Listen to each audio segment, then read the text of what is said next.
शर्म करो, राहुल गांधी शर्म करो। नमस्कार, मैं हूं प्रदीप विश्वकर्मा और आप देख रहे हैं मुद्दे की बात। मुद्दे की बात है कि जारी है छुआछूत। जी हाँ, ये लंबा पुराना ये केस है, लेकिन सवाल ये कि क्या अभी भी छुआछूत जारी है।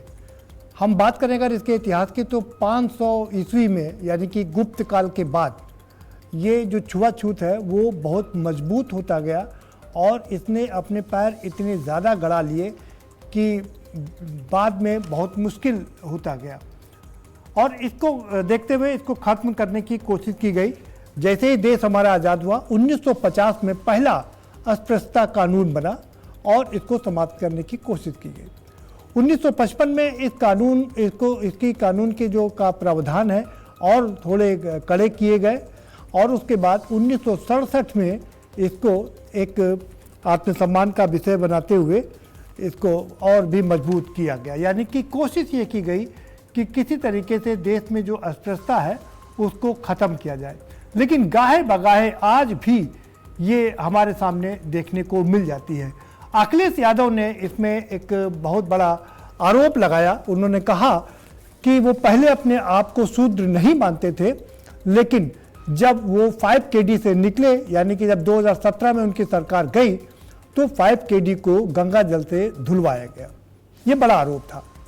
उसके बाद आज एक राज्यसभा के विपक्ष के नेता खड़गे साहब ने आरोप लगाया कि जब वो उत्तराखंड में थे और जहां पर उन्होंने कार्यक्रम किया उसको, उस स्थान को, उस मंच को धुला गया, उसको पवित्र किया गया।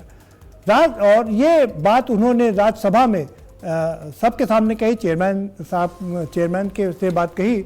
इसको लेकर के काफ़ी हंगामा हुआ और नड्डा इसको लेकर बाहर सामने आए और दूसरे भी तमाम लोग सामने आए। भारतीय जनता पार्टी ने अपनी पोजीशन क्लियर करते हुए कहा कि वो भारतीय जनता पार्टी इस कृत्य से अपने आप को संबद्ध नहीं करती है और ऐसा हुआ तो वो इसकी जांच कराएगी और इसमें जो भी दोषी होगा उसके खिलाफ कार्रवाई की जाएगी, क्योंकि इसको किसी भी कीमत पर उचित और सही नहीं माना जा सकता। लेकिन सवाल ये कि आखिर ये किया किसने, और अगर किया तो इसके पीछे करने की उसकी मंशा क्या थी। खड़गे ने खुद कहा कि वो कभी भी वो एक इमोशनल कार्ड नहीं खेलते, वो विक्टिम कार्ड नहीं खेलते हैं कि मैं दलित हूँ और मुझे इस तरह से किया जा रहा है। लेकिन आज पहली बार एहसास हुआ कि ये किया गया और ये बहुत ही गलत था। लेकिन अब फिर से सवाल वही है, मुद्दे की बात यही है कि आखिर इसके पीछे क्या कोई राजनीति है या कुछ और है।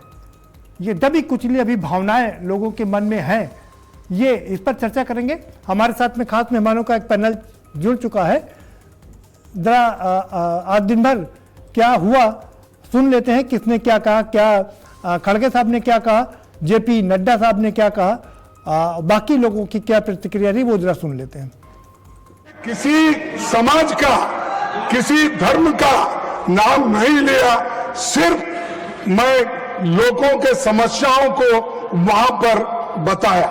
लेकिन मेरे स्पीच होने के बाद कल वो लोग, बीजेपी के लोग सब मिलके हवन करके उस स्टेज का शुद्धिकरण करने का काम किए। सालों से यहाँ हूं और मिचला, लेकिन मैं एक शेड्यूल कास्ट हूँ, मैं एक दलित हूँ, मेरे को मदद करो, मेरी रक्षा करो बोल के कभी किसी के सामने गिड़गिड़ाया नहीं। यही बोल रहे हैं कि इस देश में शेड्यूल कास्ट दलित लोगों को जगह नहीं है। धर्म के नाम पे सभी को डिवाइड कर रहे हैं और वहाँ पर हवन करने की क्या जरूरत थी। रामलीला मैदान है, पब्लिक मीटिंग होती है, हर पार्टी के लोग वहाँ करते हैं, लेकिन ये उनका जो उन्होंने किया, एक तो हिंदू धर्म के खिलाफ किया, दूसरा देश को डिवाइड करने का और जाति जातियों में झगड़ा लगाने का काम वो लोग कर रहे हैं। BJP does not subscribe to such activities, number 1। Number 2, ये हम सब के लिए खेद का विषय है, देश के लिए भी खेद का विषय है। हम इसकी तहकीकात भी करेंगे, लेकिन उसके बाद खड़गे साहब कहे कि तुम ऐसा करते हो, तुम ऐसा करते हो, यह उचित नहीं है।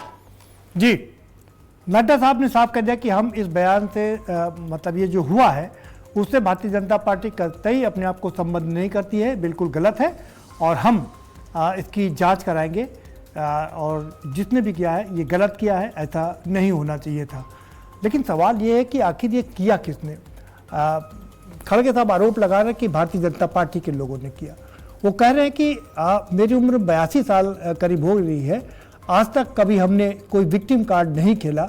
मैं दलित हूँ लेकिन कभी विक्टिम कार्ड नहीं खेला, लेकिन आज कहने पर मजबूर हो रहा हूँ कि मेरे साथ अन्याय हुआ है और छुआछूत का ये अन्याय ये कतई बर्दाश्त नहीं किया जा सकता।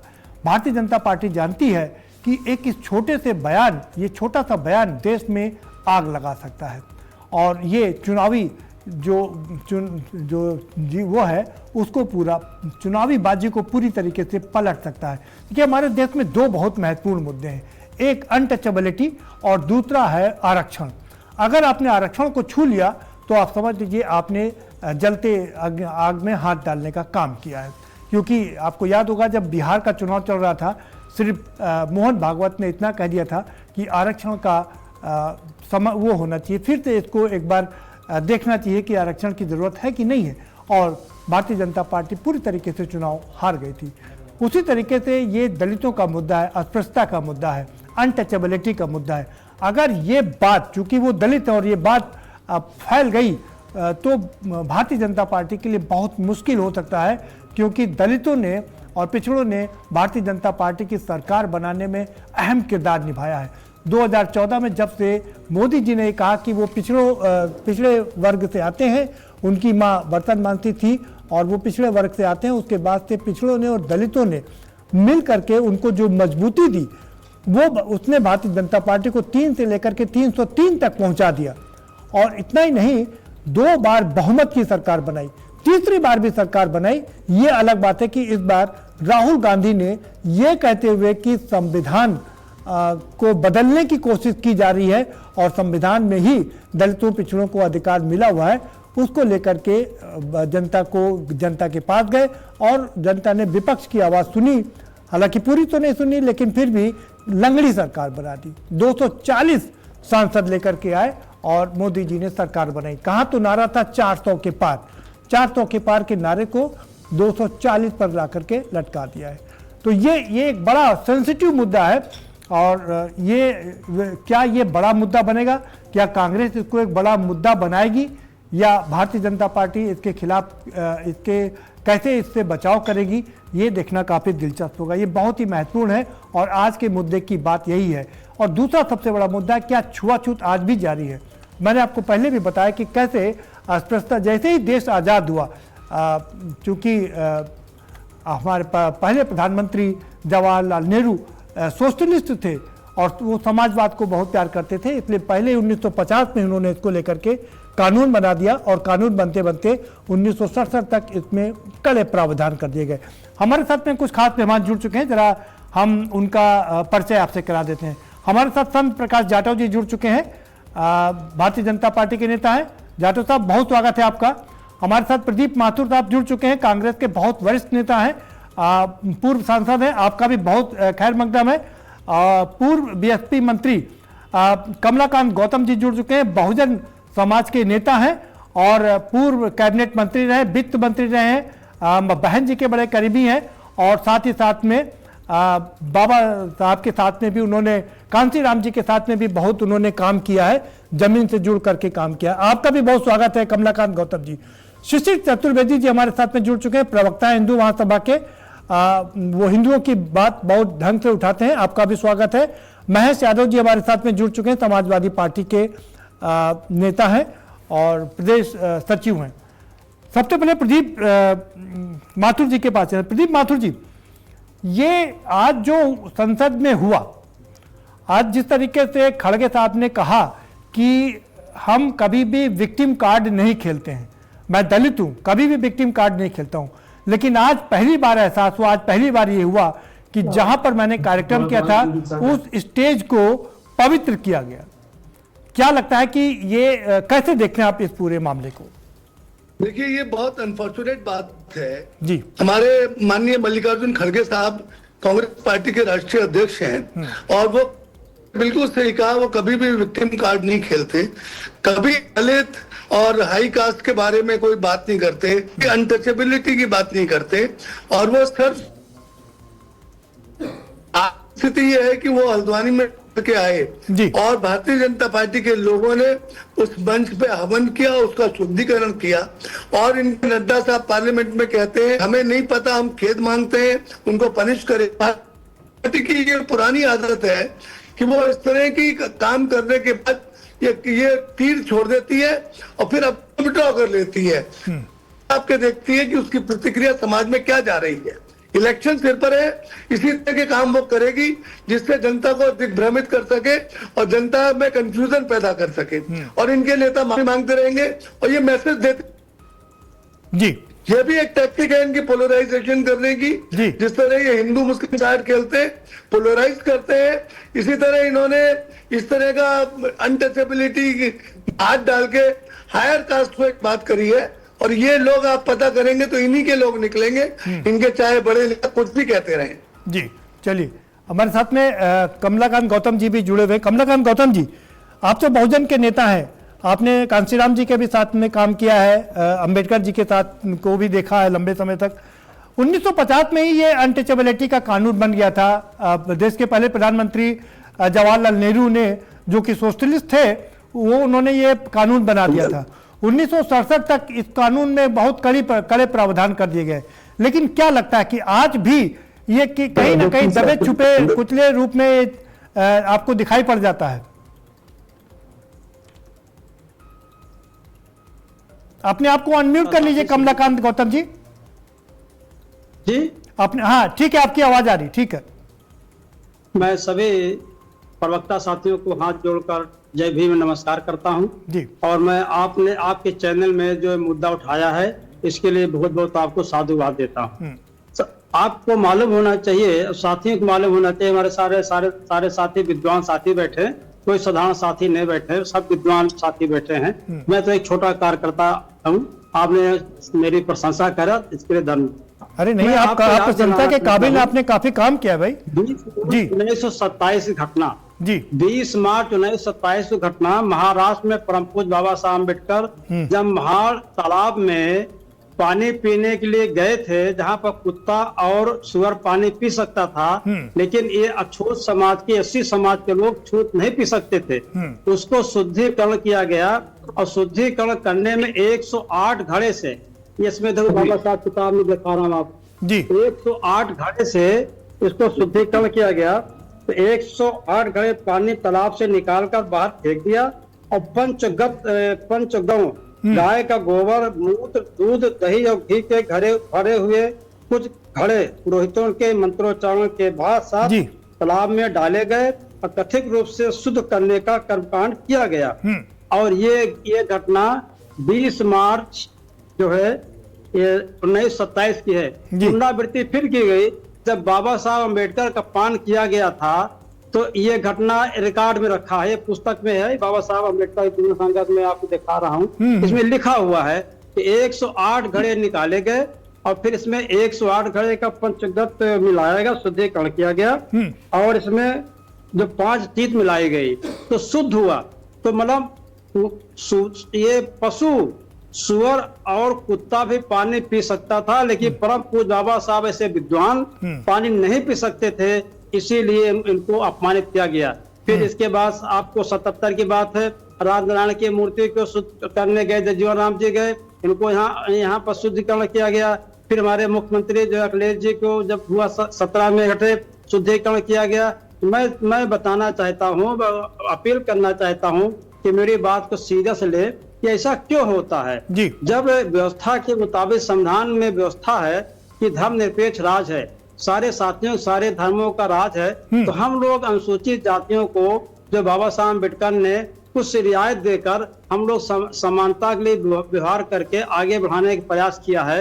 हम चाहूंगा उसके चैनल के माध्यम चाहूंगा कि ऐसे लोगों की एक प्रस्ताव निंदा करें और ऐसे लोगों को चयनित किया जाए, सोचा जाए कौन लोग हैं। वही लोग हैं जो बाबा साहब का पान किए अखिलेश का अपमान किए, बाबू जगजीवन राम का अपमान किया, आज खड़गे साहब का भी अपमान हुआ। और यही कारण है कि परम पूज्य बाबा साहब अम्बेडकर का जो यहाँ पर लखनऊ में विधानसभा के सामने अष्ट कलश है, यहाँ भी अपमान करने की कोशिश करके हटाया जा रहा है। तो मैं निवेदन करूंगा माननीय प्रधानमंत्री जी से और माननीय मुख्यमंत्री जी से ये एक्शन ले, ऐसा दोबारा न हो। मैं हाथ जोड़ के अपील करना चाहता हूँ आपके माध्यम से। नहीं बताना चाहता हूँ इस देश में ये छुआछूत फैलाने वाले लोग कौन है और किसके साथ किया जाता है।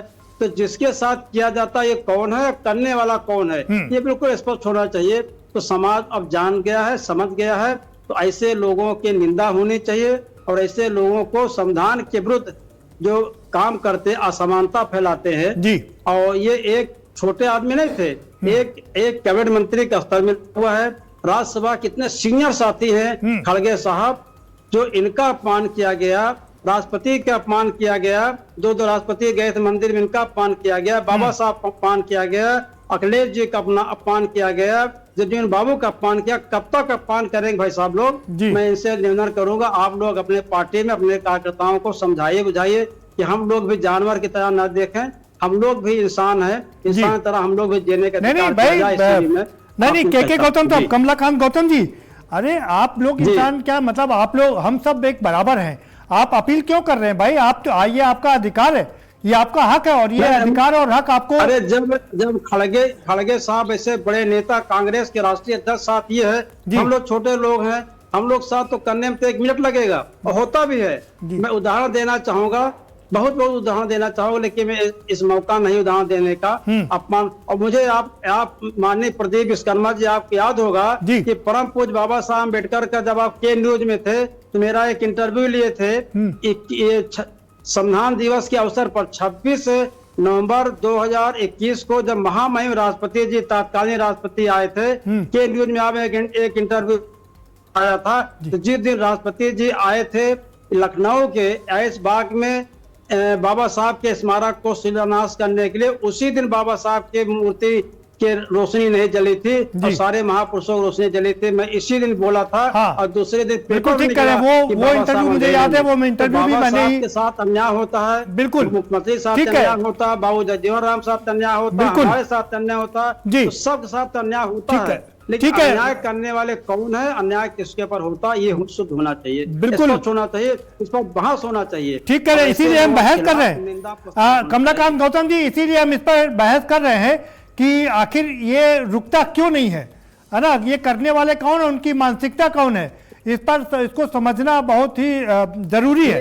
ये बिल्कुल स्पष्ट वर्ण व्यवस्था, जिस वर्ण व्यवस्था में हम पुस्तक में लिखे, धार्मिक पुस्तक में लिखा ब्राह्मण, क्षत्रिय, वैश्य, शूद्र, अब स्पष्ट है जब तक वर्ण व्यवस्था रहेगी और जिस वर्ण व्यवस्था लिखा गया पुस्तक है, इस पुस्तक को जब तक लोग इसमें समझेंगे नहीं तब तक होता रहेगा। क्योंकि इसमें 4 भागों में विभाजित किया गया। इस शूद्रों को सेवा करने के जो आप इसमें किया गया, सेवा करेंगे तो सेवा करने का फल यही है, हम सेवा भी करें और मेरा अपमान हो। तो इतने बड़े जो बाबा साहब अपमान कर दिया गया, खड़गे साहब अपमान कर दिया गया, बाबू जगजीवन राम, ठीक है कमलाकांत गौतम जी, बिल्कुल ये आपने पूरा इतिहास अच्छे से बता दिया। जरा हम आगे बढ़ते हैं।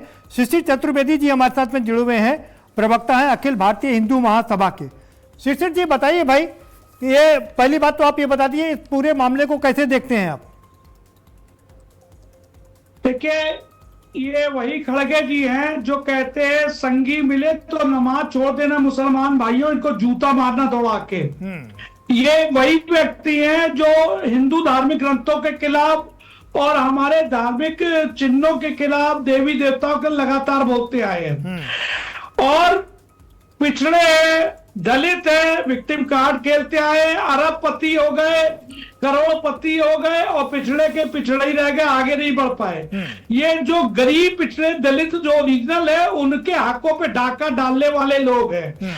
अभी हमारे दलित चिंतक भाई बसपा के नेताजी, वरिष्ठ नेताजी क्या कह रहे थे आप देखिए, वो ये कह रहे थे कि अखिलेश यादव जी का भी अपमान किया।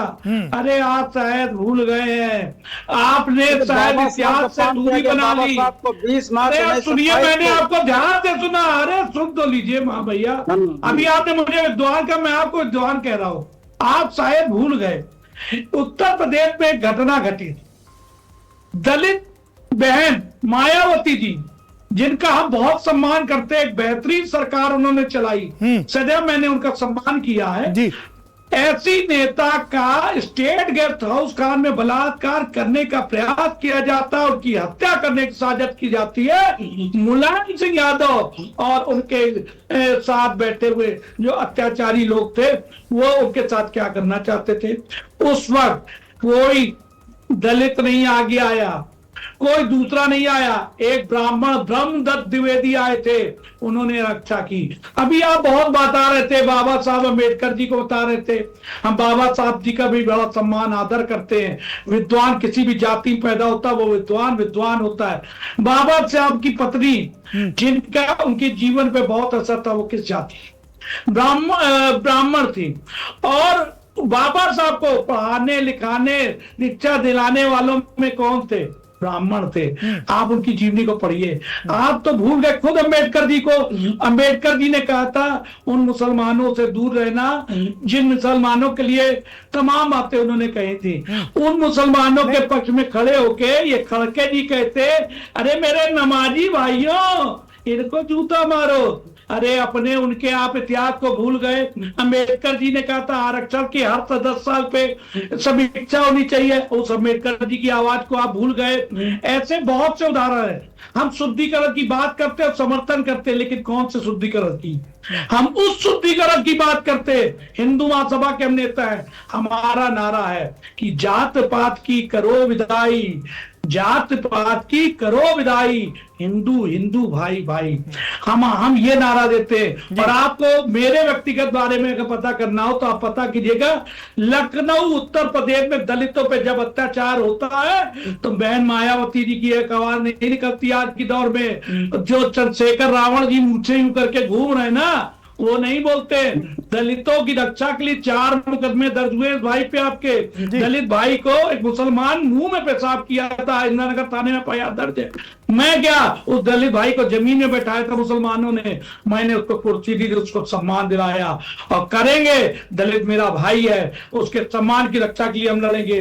ठीक है, पता करेंगे 4 मुकदमे दर्ज है। अब शुद्धिकरण क्या है? शुद्धिकरण बताते हैं आपको। शुद्धिकरण क्या था? आज समाजवादियों से आप बड़ा प्रेम दिखा रहे हैं, बलात्कार से बचाने वालों को भूल गए। शिशिर जी, आपकी बात पूरी हो गई जी, लेकिन आपने इतिहास बता दिया कि कैसे, लेकिन आपने ये नहीं कहा कि ये जो शुद्धिकरण किया गया है उसको लेकर के आपकी क्या राय है? बहुत छोटा सा आंसर जी। अब आ रहा शुद्धिकरण पे। अखिलेश जी से बड़ा प्रेम बता रहे थे। अखिलेश जी के नेता थे आजम खान। आजम खान जी का बंगला खाली हुआ, डॉक्टर दिनेश शर्मा को अलॉट हुआ, उन्होंने उसका शुद्धिकरण किया। असली मुद्दा वहां था। तो क्यों नहीं करेंगे हम शुद्धिकरण? एक गाय का मांस खाने वाले लोग अगर मेरे घर में थे तो हमने शुद्धिकरण जल्दी बता दीजिए, क्या गलत बात की? गंगा लीजिए शिशिर जी, एक छोटा सा बहुत क्रिस्प आंसर चाहिए मुझे। खड़गे साहब ने जो आरोप लगाया है, उनके जहां पर वो उन्होंने भाषण दिया था उसका शुद्धिकरण किया गया, इसको आप किस तरीके से देखते हैं? छोटा सा आंसर चाहिए। मेरी बात तो, मुझे जब बुलाया तो मेरी बात 2 मिनट में हो जाती है। बहुत लंबी सुन तो लीजिए, आपको इतना आप आरोप मत लगाइए, आपके साथ दिक्कत। सुनिए, मैंने आपको पूरा समय दिया, पूरा सुना इत्मीनान से। मैं एक लाइन में खत्म कर रहा हूँ, 5 सेकंड दीजिए बस। जी 10 सेकंड दीजिए। गंगा जल डालना, गंगा जल अपवित्र हो गया जी, और ये जो आबे झमझम डालते हैं वो शुद्ध कर देता है। होली वाटर डालते हैं, ये पवित्र कर देता है। मतलब आप इसको सही बता रहे हैं? काफिर, हिंदुओं को काफिर कहा जाता है। मतलब आप इसको सही बता रहे हैं ना? आयतें होती है और पहचान छुपा के लव जिहाद होता है। नहीं, आप इसको सही बता रहे हैं। ठीक है शिशिर जी, आप बने रहिए हमारे साथ। पे एक और बहुत खास मेहमान जुड़ चुके हैं, जरा हम उनसे भी आप लोगों का तारुफ करें। स्वामी प्रबोधानंद गिरी जी जुड़ चुके हैं, महामंडलेश्वर है। हम सीधे उन्हीं के पास चलते हैं। महामंडलेश्वर साहब, बहुत स्वागत है आपका। बताइए, ये जो छुआछूत का मामला हो रहा है, इसको आप किस नजरिए से देखते हैं? क्यों हो रहा है? ये जो है राजनीतिक बिना मतलब का तूल दिया जा रहा है। और राजनीति ये है, दलित के नाम पर, मुसलमान के नाम पर राजनीति जो लोग करने वाले लोग हैं, ये वास्तव में बहुत घटिया लोग हैं। इस देश का 125 करोड़ हिंदू ने दिखाई नहीं देता किसी को भी। और इनको दलित के नाम से देश के वोट को बहकाना है, मुसलमान के नाम से वोट को बहकाना है। अरे भाई, अगर जमीन शुद्धि की बात हो गई तो इसमें कौन सी आफत आ गई? जमीन शुद्ध करने में क्या दिक्कत है? और यज्ञ करने में क्या दिक्कत है? यज्ञ किया, जमीन शुद्ध की, जगह शुद्ध की, तो इसमें आपत्ति क्या है? यज्ञ तो कहीं भी जगह हो सकता है, कहीं भी जगह कर सकते हैं यज्ञ। और अगर वो वहां पर आए थे, उस जगह यज्ञ किया, तो इसमें क्या बात है? इसमें कोई बात नहीं है।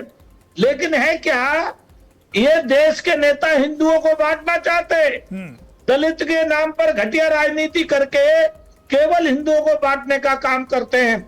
और ये वास्तव में पाप नहीं करते, ये महापाप करते हैं। क्योंकि दलित हिंदुओं का एक अंग है और उसको काट के दलित और मुस्लिम की राजनीति देश में खड़ा करके अपनी राजनीतिक गोटियां सेकने का ये गंदा हथकंडा प्रयोग करते हैं। मैं इसकी घोर निंदा करता हूं। और रही बात खड़गे जी की, खड़गे जी को देश ने इतना सम्मान दिया है, इससे ज्यादा उनको और क्या सम्मान चाहिए? लेकिन उनके बेटा जो है खड़गे जी का, हिंदुओं का अपमान करता है आए दिन। आपने देखा होगा असली मामला तो वहां पर है। जी जी जी जी, प्रियांक खड़गे, जी जी समझ गया। और जो वो आए दिन हिंदुओं के खिलाफ बयान देते हैं, बिल्कुल तो बिल्कुल, कोई देश में दिक्कत नहीं होती। हिंदुओं के लिए कुछ भी कुछ कह देते हैं। और नहीं, लेकिन यज्ञ कर लिया, महामंडलेश्वर जी, यज्ञ सनातन की महामंडलेश्वर परंपरा जी, है। स्वामी प्रबोधानंद जी, गिरी जी, तो क्या जी। ये जो किया गया, शुद्धिकरण किया गया, वो उनके बेटे द्वारा जो बार बार आरएसएस को टारगेट किया जाता है, जो प्रियांक खड़गे हैं, उन्हीं की वजह से किया गया है क्या? वो हिंदू को टारगेट करते हैं, केवल आरएसएस को नहीं करते, पूरे हिंदू समाज को टारगेट करते हैं। जी। एक बात। दूसरी बात यह है कि जब वो ऐसा पाप का आचार करते हैं जी, तो शुद्ध तो करनी ही पड़ेगी। बाप का क्या धर्म है? आप इसको बाप उचित का धर्म मानते हैं? बेटे को समझाते। स्वामी जी, क्या आप इसको उचित मानते हैं जो शुद्धिकरण किया गया? एक बार फिर से कर दीजिए। बिल्कुल मैं उचित मानता हूं। जो सनातन के खिलाफ बोले, जो सनातन के खिलाफ, हिंदुओं के खिलाफ काम करे, उससे बड़ा कोई पाप नहीं है। और पाप को धोने के लिए कलयुग में यज्ञ जरूरी है। और यज्ञ एक साधन है जिससे किए हुए पाप के कैसे कल्याण हो सकता है। नहीं, मतलब फिर यह कथा कराई जाती उस जगह पर। मंडलेश्वर जी, आप यही कह रहे हैं ना कि इसका मतलब जो शुद्धिकरण किया गया वो ठीक किया गया? मैं बिल्कुल समर्थक हूँ, शुद्ध किया गया। यस, बिल्कुल ठीक किया गया। ठीक है, आपके पास आऊंगा तो बात, आप बने रहिए हमारे साथ में। मैं जो भी सनातन के खिलाफ का है, उनके सबका शुद्धिकरण होना चाहिए। जी, लेकिन महामंडलेश्वर जी माफ करिएगा, कानून है, बड़े कड़े कानून है कि आप और ये अस्पृश्यता और जाति कब तक चलती रहेगी? फिर एक तरफ आप कहते हैं कि हिंदू एक हो जाओ, दूसरी तरफ दलितों के साथ आप इस तरीके का अन्याय करेंगे, तो दलित हिंदू कैसे बनेगा? अभी आप गलत बोल रहे हैं। दलित के साथ नहीं जी, हिंदुओं का दुश्मन, जी, सनातन का दुश्मन, कौन? जो हिंदुओं को बांटता है दलित की राजनीति करके। दलित की राजनीति करता है, इसलिए। कौन बांटता है? ये लोग हिंदुओं को बांटने का काम करते हैं। ये कौन बांटता है? बताइए, नाम बताइए ना, खुल के बोलिए। महामंडलेश्वर जी, आपके पास पूरा मौका, खुल के बोलिए जी। ये इनको कभी भी मुसलमान के खिलाफ बोलने का क्यों नहीं इनकी जुबान खुलती? और हिंदुओं को कुछ भी कह देते हैं जी। और ये देश में परंपरा बन गई है। इस परंपरा को रोकना पड़ेगा। नहीं, महामंडलेश्वर जी, आपसे मेरा निवेदन, सवाल ये है कि आखिर ये जो दलित है वो मुसलमानों के साथ क्यों खड़ा होता है, वो हिंदुओं के साथ खड़ा क्यों नहीं होता है? आपने कभी इसका विश्लेषण किया? वर्ण आश्रम में, मैं आपको सुन लीजिए महामंडलेश्वर जी, कर लीजिए महामंडलेश्वर जी सुन लीजिए, महामंडलेश्वर जी, नहीं, रुकिए आप जी, रुकिए आप जी। दलित नेता ही केवल मुसलमानों के साथ खड़े होते हैं। दलित हिंदू नहीं खड़ा होता। अच्छा, क्योंकि कभी भी मुसलमान, सुनो जी, कभी भी मुसलमान हमला करता है तो सबसे पहले जो कमजोर हिंदू है, जिसे आप दलित कहते हो, आप दलित कहते ये हो, हम नहीं कमजोर दलित हिंदू कहते कैसे हैं हुआ? आपको। आप ही ने कहा कि ये कमजोर हिंदू कैसे हुआ? 5,000 से ये कमजोर हिंदू क्यों है? दलित कट्टर कमजोर हिंदू है। होने के दलित नाते उस मेरा पर हमला करते हैं मोटे दलित। नहीं, आप ये बताइए। नहीं, शिशिर जी आप धैर्य रखिए, आपके पास आएंगे, आपको भी पूरा मौका। हमारे पास 2 मेहमान और बैठे, उनको मौका नहीं मिला। जरा महामंडलेश्वर जी से कुछ सीख ले। महामंडलेश्वर जी, हमें ये सीखना है 5,000 साल से ये दलित इतने बेचारे दयनीय स्थिति में क्यों हैं? क्यों आगे नहीं बढ़ पाए अभी तक? नहीं, ये इसलिए है जी इन गरीब हिंदुओं के लिए भारत सरकार ने कानून बनाया जी और उसमें रिजर्वेशन दिए। तो ये जो कानून बना गरीब हिंदुओं के लिए दलित के नाम पर, इस कानून का शोषण हुआ। उदाहरण के रूप में जो गरीब से अमीर हो गया दलित, वो बार बार अमीर होता जा रहा है, वो बार बार आरक्षण ले रहा है, गरीब का शोषण हो रहा है। इसके कारण से अब तक अगर ईमानदारी के साथ सबको समान रूप से अधिकार दिया गया होता तो देश में कोई दलित नहीं रहा होता। ठीक कह रहे, बिल्कुल ठीक कह रहे, ठीक है, 70 साल बहुत होते हैं। ठीक है महामंडलेश्वर जी। लेकिन आप महामंडलेश्वर जी, ये नेताओं ने चालाकी से जी अपने घर भरे। महामंडलेश्वर जी, एक आखिरी सवाल, रहते हैं। एक आखिरी सवाल है आपसे कि ये जो बार बार घटनाएं हो रही हैं, आप कह रहे हैं कि आप इसका समर्थन करते हैं, लेकिन आपको नहीं लगता कि ऐसे में जो गरीब हिंदू है वो आपसे और दूर चला जाएगा? नहीं, गरीब हिंदू समझदार है, आप बेवकूफ नहीं है जी, चलिए, गरीब हिंदू समझदार है। ठीक है, ठीक है। महेश यादव जी, आपके बता रहा हूँ, नहीं आने वाला। ठीक है, ठीक है, आपके बता रहा हूँ। महेश यादव जी, आपके बता रहा हूँ। महेश जी, ये बताइए कि भाई ये कह रहे हैं कि आप जो शूद्र है वो मुसलमानों के साथ खड़ा हो जाता है, हिंदुओं के साथ में खड़ा नहीं होता है। प्रदीप जी नमस्कार, सभी पैनल में बैठे लोगों को नमस्कार और आपके श्रोताओं को भी नमस्कार जी। अभी आप इतनी देर में देख रहे हैं, मानसिकता बदलती ही नहीं है जी। कोई बोलेगा कि ये गलत हो गया, इसकी जांच कराई जाएगी, कोई बोलेगा कि ये तो बहुत सही हुआ।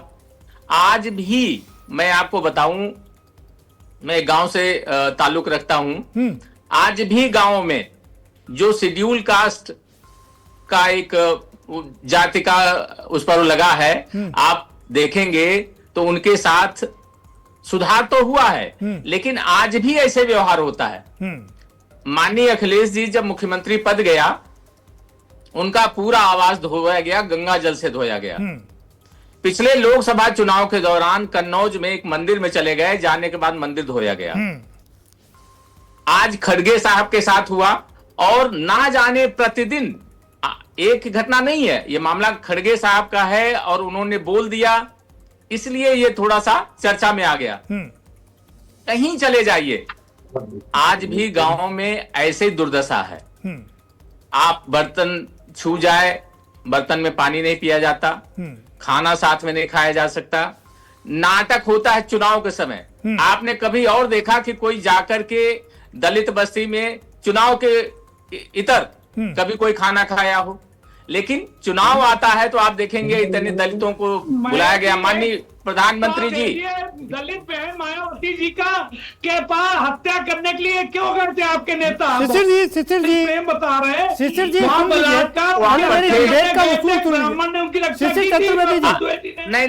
मैं आपको पूरा मौका दूंगा, पहले जरा सारे शिशिर जी आपको पूरा मौका दूंगा, पहले सारे जो हमारे मेहमान हैं उनको इस चर्चा में शामिल कर लें, फिर दोबारा से आपको बताएंगे। आप थोड़ा धैर्य रखिए, आपको मौका दिया जाएगा। समस्या, अरे सुन लीजिए, समस्या यही है। सुन लीजिए, समझ आपके भी भारतीय जनता पार्टी के नेता भी बैठे हुए हैं, वो भी बयान देंगे, आप सुन लीजिए पहले। हाँ, आप महेश जी अपनी बात पूरी कर लीजिए। समस्या यही है जी। आप देखिए, जरा सा धैर्य नहीं है। कैसे प्रूव किया जाए कि समाजवादी पार्टी दलित विरोधी है? केवल ये सिद्धांत, यहां हिंदू वाला मामला नहीं आया, यहां कहीं हिंदू का नाम नहीं आ रहा है। बार बार वो घटना का जिक्र किया जा रहा है कि भाई उस समय ऐसा हो गया था। तत्कालीन परिस्थितियां मैं आपको बता दूं जी। माननीय नेताजी का नाम जबरदस्ती लिया जाता, नेताजी लखनऊ में ही नहीं थे। और पता नहीं आप लोग पढ़ते लिखते नहीं, सुनी सुनाई बातों पर चर्चा करते हैं जी। मेरा कहने का मतलब है कि ये जो समस्या है, ये कोई नई समस्या नहीं है। आज भी पे चल रहे हैं, अभी भी आप पिछड़े हैं। निजी हवाई जहाज है अखिलेश जी का। और अकूल अरे दौलत 2 है। आप खरीद लो भाई, गरीब 2 आप भी दलितों खरीद और लीजिए, पिछड़ों के हकों पे तो परेशान ना डाका होइए। डाल रहे हो। पिछड़े और मैं दलितों कह के रहा हूं, हक पे डाका आप मार रहे हो। अभी भी पिछड़े हो, अरबपति खरबपति हो गए। आप जवाब दीजिए इस पे। नहीं नहीं बिल्कुल ना होने निजी दीजिए, हवाई आप जहाज पूरा कोई प्रयास काम करिए गरीब रोकने आदमी का। खरीदता है। निजी कोई हवाई दलित जहाज अरबपति अखिलेश यादव खरबपति जी ना का हो, है। कोई पिछड़ा खरबों की खरबपति ना हो, संपत्ति इसके लिए पूरा विदेशी प्रयास अकाउंट है। करिए। वो और अभी भी आप लोगों की किसी सरकार गरीब है, यादव नियम को कानून आगे लाइए। बढ़ने देंगे कि नहीं देंगे आप? ठीक है भाई, शिशिर जी इनको भाई रुकिए, थोड़ा सा महेश जी आ रहा हूँ आपके पास, हो गई आप आपकी बोल बात। रहे थे, कोई नहीं बोल रहा था, जी। लेकिन कोई और बोलने लगता है तो आप शिशिर लोग जी ये पता ठीक बात क्यों नहीं है भाई, बोलने नहीं देना मैं आपको चाहते। बार बार अनुरोध कर रहा हूँ, अगर आप नहीं बोलने रुकिए। देना चाहते महेश जी हैं तो जल्दी फिर से आप अपनी लोग बात पूरी आपस कर में ही लीजिए। निर्णय लीजिए। महेश जी जल्दी से अपनी मेरे बात पूरी कहने कर का लीजिए मतलब है, जी ये जो सामाजिक वैषम्य है जी, ये कोई नई बात नहीं है। ठीक है मानसिकता इतनी गंदी है, ठीक है, मानसिकता कि गंदी है। ठीक है अभी- महेश जी आपके पास आ रहा हूँ दोबारा से। शांत प्रकाश जाटव जी, जी जी। बताइए, आप इस पूरे मुद्दे को कैसे देख रहे हैं? क्या इसमें कोई राजनीति देख रहे हैं या ये शुद्ध रूप से एक धार्मिक मुद्दा है? देखिए, जो हल्द्वानी में जो प्रकरण हुआ है, जी, ये जो घटना है, उसको अगर आप जो जिन लोगों ने वहां पर कोई शुद्धिकरण का यज्ञ किया, उनका बयान सुने, उसको भी चलाना चाहिए था। उन्होंने साफ कहा है कि वहां पर इस्लामिक नारे लगाए गए और इस कारण से हम लोगों ने वहां पर ये शुद्धिकरण का काम किया है। कहीं भी खड़गे जी का या किसी जाति विशेष को लेकर के वहां पर शुद्धिकरण करा गया है, ऐसा कहीं उल्लेख नहीं। ये आयोजकों ने स्पष्ट कर दिया जी। अभी तमाम लोगों ने यहाँ पर पुराने इतिहास के संदर्भ में भी कहा।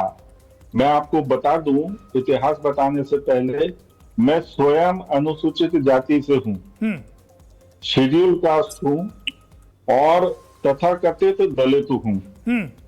1936 में जो सूची बनी शेड्यूल्ड जातियों की ब्रिटिश काल में, उसमें मेरी जाति शेड्यूल में शामिल नहीं थी। उस वक्त मैं सामान्य जाति में आता था, यानी स्वर्ण जाति में। 1950 में, उस वक्त में 1936 में जो जातियां बनी, उसमें 429 जातियां उस शेड्यूल में आई, उसमें जाटव जाति नहीं थी। 1950 में जो शेड्यूल बना, उस 1950 में मेरी जाति शेड्यूल में आई और वह जाति जाटव जाति जो है वो शामिल हुई और 593 कुल जातियां शेड्यूल में आ गई और वो सब चीखने लगे हम 5000 साल से शोषित हैं, पीड़ित हैं, वंचित हैं। और उसके बाद आज के समय में, आज ही आप सोशल जस्टिस मिनिस्ट्री की साइट उठा करके देखना, 1238 जातियां शेड्यूल में शामिल कर दी गई हैं। वह सब जातियां अपने आप को सदियों से शोषित, पीड़ित, वंचित और ब्राह्मणों द्वारा अत्याचार किया गया, ऐसा बोल रहे हैं। अब मुझे एक बात बताओ, 1936 में तो सरकार किसकी थी? ब्रिटिशर्स की थी।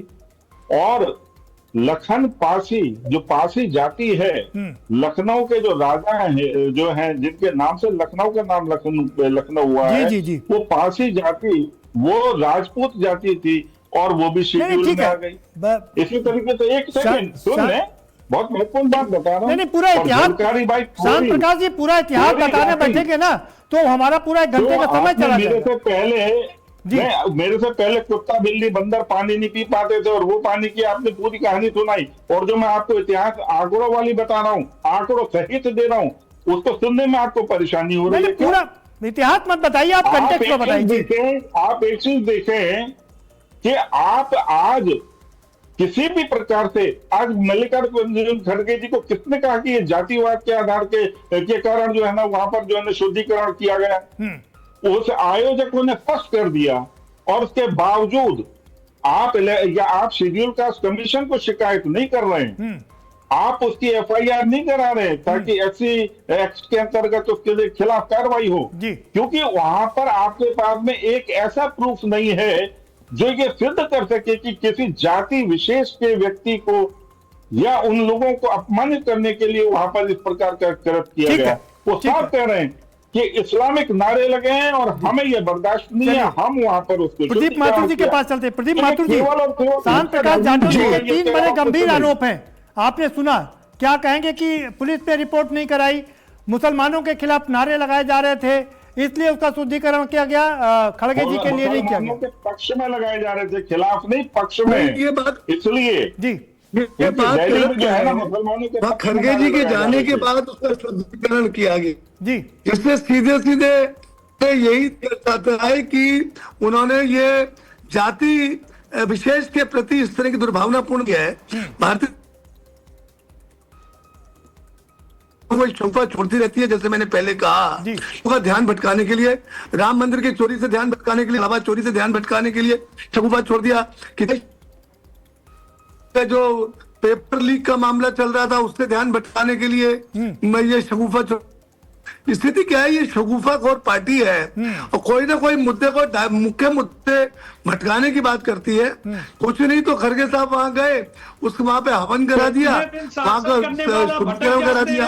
तो स्थिति क्या है कि ये भारतीय जनता पार्टी सत्ता में रहने के लिए इस तरह के गंदे खेल करती रहती है, समाज को बांटने की कोशिश करती है और अपने पे कैसे माहौल बने, क्योंकि नहीं तो उनके चंदा ये डूबता हुआ जहाज होने के नाते ये इस तरह से भटकाव वाले काम कर रहे हैं। और आज स्थिति ये है, हमारे राष्ट्रीय अध्यक्ष के ऊपर के जांच के बाद उन्होंने शुद्धिकरण किया, उसके बाद वहां पे उनके बड़े नेता अपने आप को वहां से अलग कर रहे हैं, एक शगुफा समाज में छोड़ दिया कि आप बहस करिए और उस मुद्दे पर एक पूरी एक सियासत हो जाए और मुद्दा पैंट हो जाए, लेकिन हाई कास्ट के प्रति इनका लगाव बढ़ जाए। क्योंकि हाई कास्ट अब इनसे हो रही है। राम मंदिर के चढ़ावे के बाद महिलाएं दूर हो रही है, चोरी के बाद। बिल्कुल राम मंदिर के ये सर्टिफाइड चोर करार हो गए हैं। अब इनसे कुछ भी नहीं हो सकता, ये अपने सत्ता में आने के लिए कुछ भी कर सकते हैं, किसी स्तर तक गिर सकते हैं। और अब तो इनकी कोई चिंता नहीं हो रह गई है, इसके इनके विरोध में हो गए हैं। जी जी, चलिए शिशिर जी का जवाब लेते हैं। भाई शिशिर जी बताइए, चलिए, क्योंकि मैं मथुरा वृंदावन से 20 साल एमएलए रहा हूँ जी। अब मथुरा की बारी है, चिल्लाने के लगे। महामंडलेश्वर जी आप बताइए भाई, वो पूर्व सांसद आरोप लगा रहे हैं क्योंकि आपसे सवर्ण छिटक रहा है, इसीलिए आपने ये सब काम किया जिससे कि सवर्ण आपके भारतीय जनता पार्टी के साथ बना रहे। जी महामंडलेश्वर जी बीच में जब मैं बोल रहा हूँ, जी जी बोलिए बोलिए। चैन नहीं हो रही, पता है जी जी, ये डूबता हुआ जहाज आने वाला है जी। स्थिति क्या है कि खिसियानी बिल्ली खंबा नोचे जी, स्थिति बहुत गंभीर है जी। और इन लोगों की हालत बहुत खराब है जी। इन लोगों को इस तरह के करते करके समाज को बांटने के काम नहीं करने चाहिए। चंदा चोरी, चढ़ावा चोरी, अरबों रुपए खा गए ये लोग। अब ये छात्रों को पर्चे लीक कराते हैं, इनके लोग पर्चे लीक कराते हैं, छात्रों को भविष्य खराब करते हैं। अब ये महामंडलेश्वर जी हटा के महामंडलेश्वर जी सुन लीजिए भाई, शिशिर जी आप रुकिए, मैं आ रहा हूं। महामंडलेश्वर जी आप बताइए, प्रदीप जी आरोप लगा रहे हैं कि भारतीय जनता पार्टी ये सब इसलिए करवा रही क्योंकि सवर्ण उससे छिटक रहा था, इसीलिए ये सब कराया गया कि जिससे कि सवर्ण इकट्ठा हो जाए। महामंडलेश्वर जी ऐसा है जी, इनको कहने के लिए कुछ नहीं है जी। सवर्णों को ये गाली देते हैं और ये देश हमने आजाद किया। महामंडलेश्वर जी, हम तो सबको साथ लेके चलते हैं, कांग्रेस हमेशा सबको साथ लेके चलती है। आप लोग मिथ्या फैलाते हैं। मैं मथुरा वृंदावन से 20 साल एमएलए रहा हूँ, संतों के बीच में रहता हूँ। अरे भाई आप रुकिए, आप शिशिर जी आप रुकिए, बीच में रहता हूँ जी। महामंडलेश्वर जी बताइए, शिशिर जी आप रुकिए जी। अच्छा एक बात पूछता हूं मैं इन्हीं से जी, अगर ये सवर्ण और दलित, SC ST और इस्लाम अगर ये राजनीति ये न करते होते तो आज सत्ता से दूर नहीं होते। मैं अरे महाराज जी, हमने 65 साल, हम लोग 65 साल सत्ता में रहे हैं। 14 साल हुए हैं, हम लोगों ने 65 साल सत्ता में रहे हैं। 14 साल में आप भारतीय जनता पार्टी के लोग बावले हो गए। हम लोग 65 साल सत्ता में रहे। देश कुशल बनते रहे,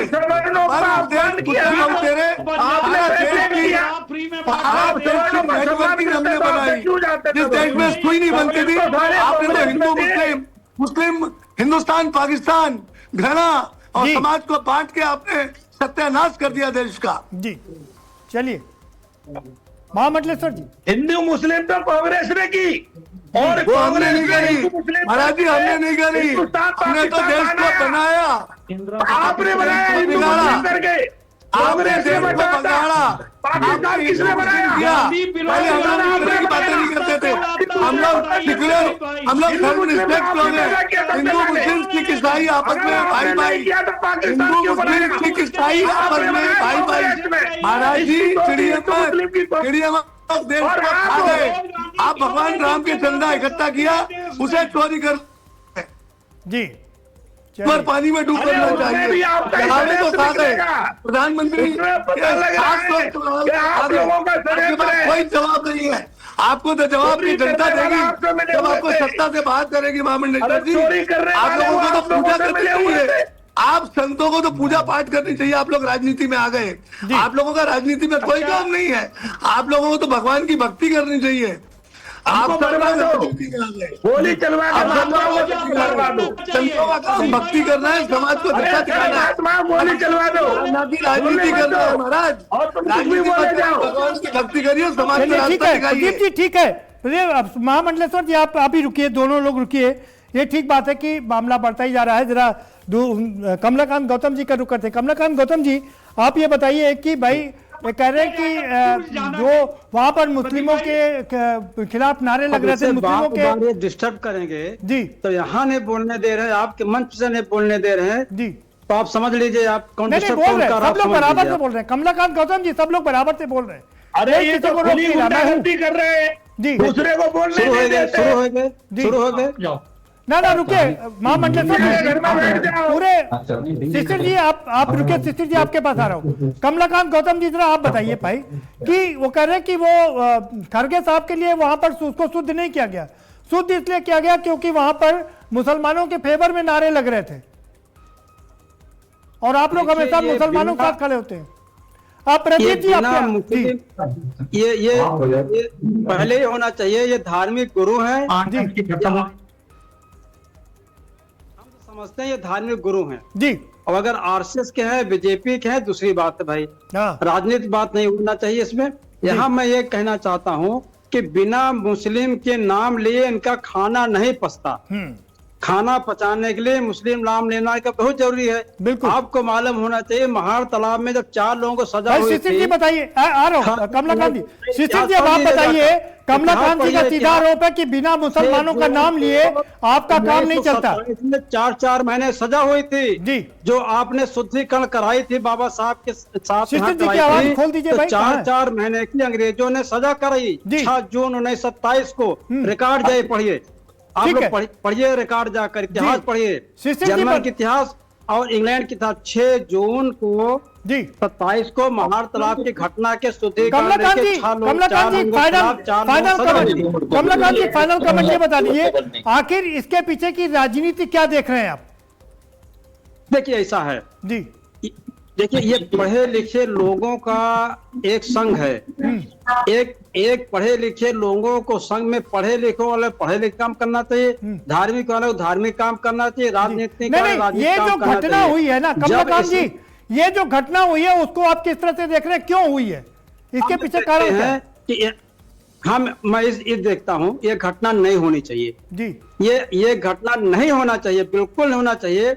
ऐसे लोगों के खिलाफ जो जहां पर भगवान श्री राम की मूर्ति है, जहां भगवान राम के दर्शन करते हैं, करोड़ों आस्था के लोग हैं, यहाँ से जब चोरी होती है, ऐसे लोगों को शुद्धिकरण करिए जाकर, इनको बुलाइए। शिशिर जी बताइए, जहाँ पर चंदा चोरी होती है वहाँ पर आप लोग शुद्धिकरण नहीं कर रहे चाहिए, वहाँ शुद्धिकरण करिए।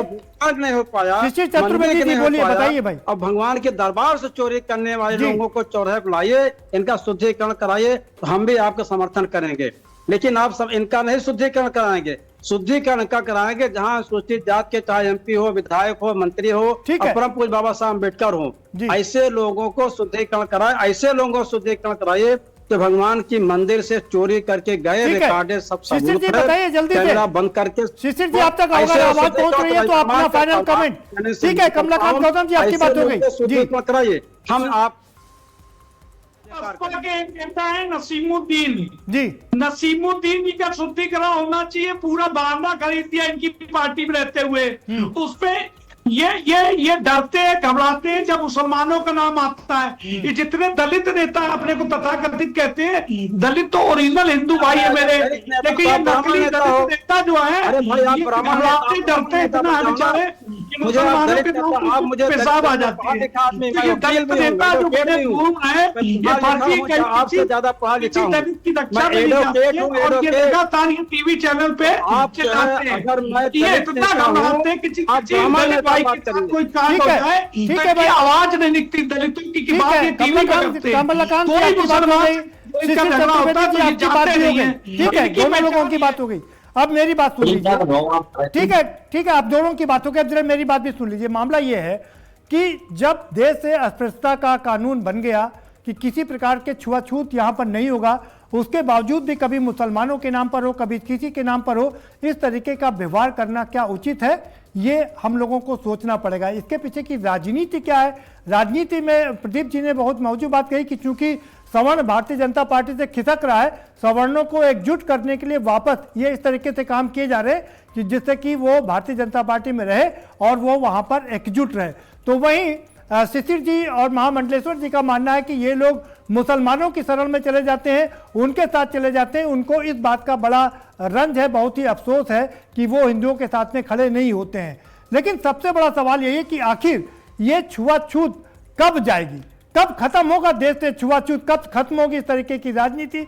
ये अपने आप में सबसे बड़ा सवाल है। मुद्दे की बात यही है कि क्या छुआछूत अभी भी जारी है और कब खत्म होगा ये छुआछूत? हम कितने भी कानून बना ले, हम कितने भी बड़े कड़े नियम बना लें, लेकिन जब तक पूरा ये सिस्टम नहीं सुधरेगा, जब तक दिलों में प्यार नहीं होगा, ये मामला यूं ही चलता रहेगा। इसके पीछे की राजनीति भी चलती रहेगी। फिलहाल मुद्दे की बात में इतना ही। आप हमें दीजिए इजाजत और बाकी खबरों के लिए देखते रहिए आज की खबर। जनता चोर कहाँ मिलेंगे? बीजेपी के दफ्तर में। शर्म करो, शर्म करो।